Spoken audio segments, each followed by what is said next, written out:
I think it can be hard to find fun things to do in a game that's over 10 years old, so you might search online fun things to do in The Sims 4 when you're bored and you come across articles that are about 5 years old and you've already done everything there. So these are some actually new things that you can do that you probably haven't heard of or you haven't really thought of doing.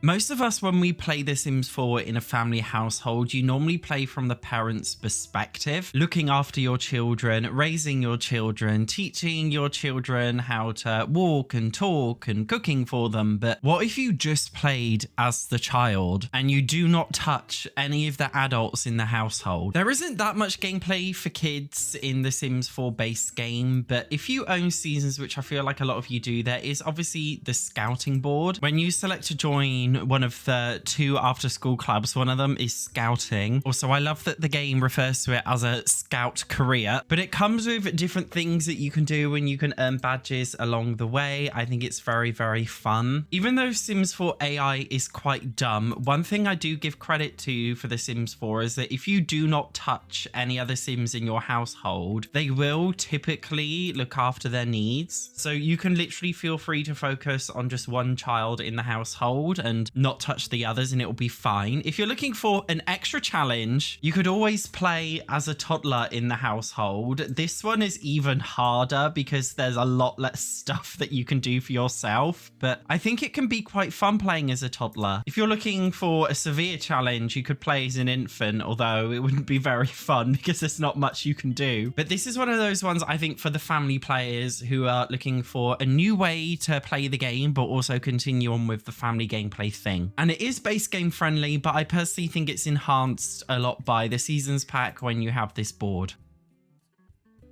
I'm sure like me, you're probably sick of randomly generated townies, especially the really weird ones. And again, if you do own the seasons pack, whenever they change into their weather related gear, they always look very, very strange. But firstly, it is fun, I think, playing in cast mode. Like I do think it's fun. All you need to do is make your full household of Sims, move those Sims into a completely empty lot, go back into manage worlds, then click on the household and make sure you evict the household. Now, after they've evicted, go to manage households here. There's 2 tabs here, my households and other households. Now, Sims in the other households panel are the Sims that randomly generate and walk around the world. So what I would do is once you've evicted them, remove the heart here, and this will move them into other households. So this new Sim family that you've created will just randomly spawn when you visit lots. Also, as far as I'm aware, if you actually move Sims from other households to my household, apparently it prevents these Sims from taking NPC jobs. You know, when you visit a bar and like some random Sim like a Caliente, Don Lothario, for example, will be working behind the bar. If you move him to my household, apparently it stops that from happening. So a really great thing to do when you're bored is repopulate your world and make it look a lot more pretty and actually sort out these 2 panels in terms of Sims that you actually want to see randomly generated in the world. And you could create an entire household full of 8 different Sims, all adults, and put them in the world as a family household. But because they're in the other households bin and they don't actually have a house in the game, it's not like they actually live together. So it's a really great way of just getting new Sims into your game, but without having to play as them.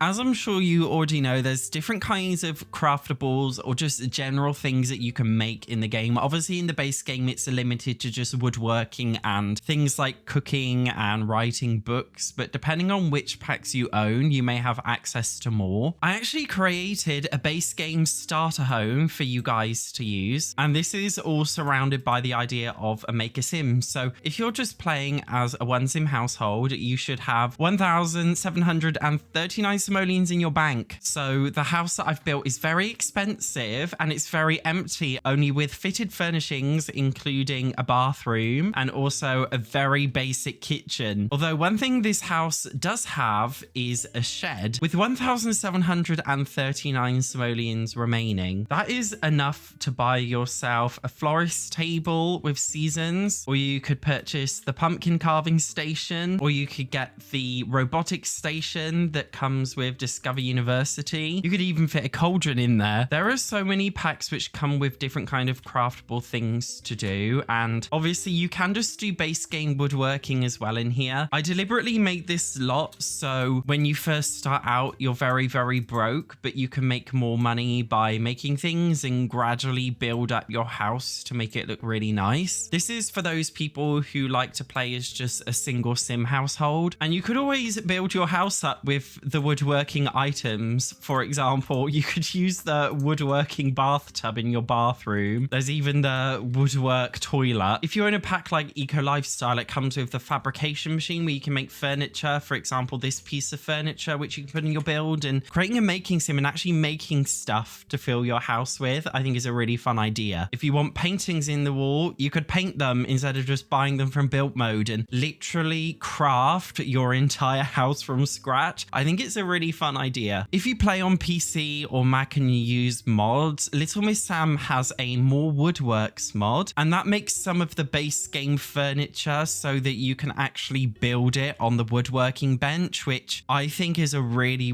great way of adding more furniture in your game if you want to add on to this and make it so much more cool. Another modder called Brazen Lotus actually has some really great crafting mods. For example, grass crafting, a preserving skill, cheese making, as well as lots of other things relating to crafting if you want to make a fully self-sufficient sim. I think it's a really great idea.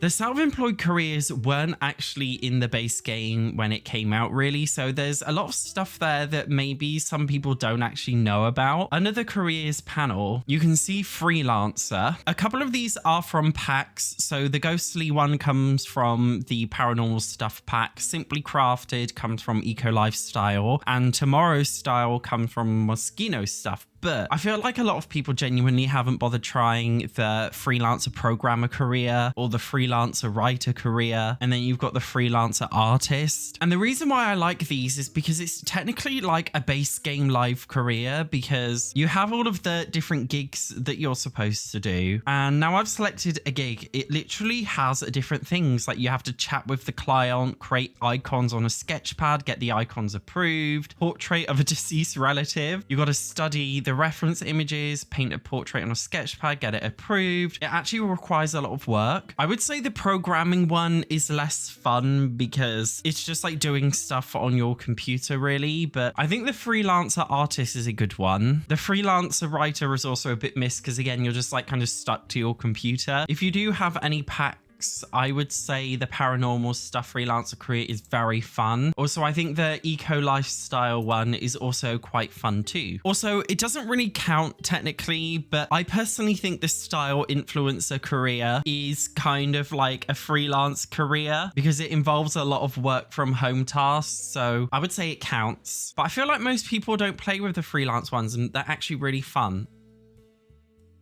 I personally don't really like the idea of starting with 0 simoleons and just grinding my way up. I personally just don't like rags to riches, but a really great middle ground for those of you who want the challenge of trying to earn money in the game and starting from nothing, but also not being a homeless sim in an empty household with rags to riches. A soft rags to riches is the in-between. In fact, this household, from my previous point about being a maker sim, is a really great example because the house is worth 18,000 simoleons. So a single sim household starts off with 20k. So that leaves you with roughly 2,000 spare, which is not that much money considering it's only partially furnished with fitted furnishings, meaning you're going to have to be clever and you're only going to have to get the basics. Like at first, you could probably only afford a really cheap bed like this, but then as you make more money, you can upgrade. I feel like this is something a lot of simmers don't really do when they play the game anymore, but I personally think it's a lot more fun that way. And I put this one on the gallery with hashtag SOS make a home if you want to download it yourself. If you want a family home for the exact same thing with more than one sim in the household, I also made this on the Streamlit single lot, which is a full house. It's a very big spacious house with a lot to it, but inside again it's completely empty. We've just got a fitted kitchen downstairs, and upstairs we've got a fitted bathroom, and we've got 2 empty bedrooms, and this one is perfectly base game friendly apart from the get together closet, but if you don't have get together, it's literally fine. You can just remove it. And this one is 19,500. So I believe you get 2,000 simoleons for each individual Sims. So if you're playing with two parents and a child, again, this could actually be really, really tough to actually try and fill the home out when you first start. So this one is also on the gallery, and I've used hashtag SOS family home. You can also search on the gallery for lots which are just over or just under 20k and move your sim in. Also, if you search for a shell, normally you'll actually get a full build, but the inside will be completely empty as well. So that's also another way of doing the same thing. I personally like the idea of a soft rags to riches because you're basically starting from nothing, but you do have the shell of the house to begin with. So you don't have to waste all of your time building up, and you can just focus on gameplay and gradually doing the interior design of your house as you begin to earn more money and upgrading things as you go along. I just feel like it's a really rewarding and fun way to play.